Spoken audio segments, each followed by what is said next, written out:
Coach हामीले अब भोलि इरानसँग खेल खेल्दैछौँ होइन, टोलीको तयारी कस्तो भइरहेको छ? टोलीको तयारी मेनली नेपालमा 3 हप्ता प्रिपरेसन राम्रो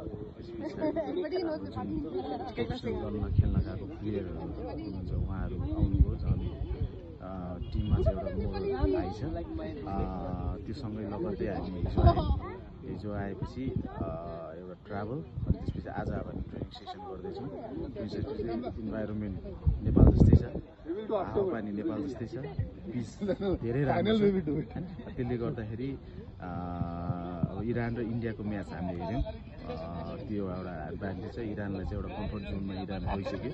हामीले चाहिँ यहाँ फ्रेन्डली भन्दाखेरि पनि ट्राई नेसन कपको उपाधि चाहिँ एउटा जितेर चाहिँ नेपाली फुटबल फ्यानहरूलाई चाहिँ एउटा राम्रो उपहार दिन चाहन्छौँ मेनली भन्दाखेरि। अब त्यसको लागि चाहिँ प्रिपरेसन अफ भोलिको गेमबाट चाहिँ हामीले जुन एउटा स्ट्राटेजी बनाउँछौँ, जुन एउटा फर्मेट बनाउँछौँ कसरी खेल्ने, दुइटै टफ टिम छ, तर हामीले चाहिँ आफ्नो बेस चाहिँ दिएर चाहिँ एउटा पोजिटिभ रिजल्ट निकाल्ने चाहिँ हामी कोसिस गर्छौँ।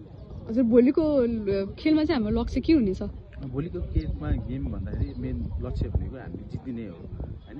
अभियसली पिचभित्र आइसकेपछि गेममा आउँदाखेरि चाहिँ त्यो लक्ष्य भएन भने, विनिङ एटिट्युड भएन भने त्यो काम छैन होइन। त्यसले कारणले गर्दाखेरि हामीले चाहिँ एउटा जित्यो भने चाहिँ हाम्रो इन्डियासँग चाहिँ हाम्रो कम्फर्ट जोनमाबाट चाहिँ हामीले इन्डियासँग चाहिँ जुन लास्ट म्याच खेल्दैछौँ 27 तारिक, त्यसबाट चाहिँ डिसिजन हुन्छ मेनली यो ट्राई नेसन कप विनर को हो भनेर होइन। त्यसले गर्दाखेरि त्यसको लागि नि हामीले फर्स्ट मिनटदेखि नै इरान टफ टिम छ। जुन पहिला हामीले जितेको इरान र अहिलेको इरान चाहिँ धेरै फरक छ। इरान चाहिँ धेरै प्रोग्रेस गरिसक्यो होइन। अब तर हाम्रो त्यही अनुसारले स्ट्राटेजी बनाएको छ, त्यो स्ट्राटेजीमा स्टिक भएर चाहिँ हामी भोलि खेल्छौँ र पोजिटिभ रिजल्ट निकाल्ने चाहिँ हामी सकभर कोसिस गर्नेछौँ। हजुर, नेपाली महिला राष्ट्रिय टोलीको अहिलेको अवस्था चाहिँ कस्तो छ?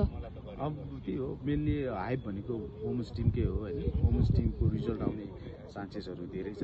मैले बारम्बार त्यही भन्छु, हामीले चाहिँ धेरैभन्दा धेरै इन्भेस्ट र फेसिलिटीहरू चाहिँ वुमेन्स टिमलाई दिन सक्यो भने चाहिँ हाम्रो वुमेन्स टिमको फ्युचर चाहिँ धेरै राम्रो छ र त्यसमा चाहिँ एफएदेखि लिएर सरकारदेखि लिएर चाहिँ लाग्नु पर्यो मेनली भन्दाखेरि।